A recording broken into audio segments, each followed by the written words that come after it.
गर्मी की सताई अवाम तेज बारिशों के लिए हो जाए तैयार। अब की बार मानसून गैर मामूली हद तक बादल बरसेंगे, सैलाब भी तबाही ला सकता है। महकमा मौसमियात ने अलर्ट जारी कर दिया।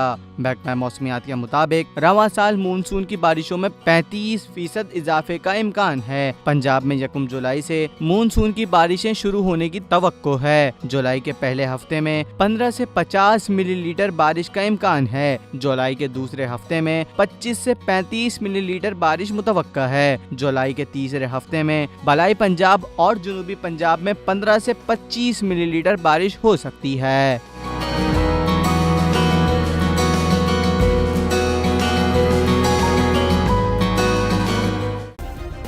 सब्सक्राइब करें और बेल दबाएं ताकि कोई खबर रह न जाए।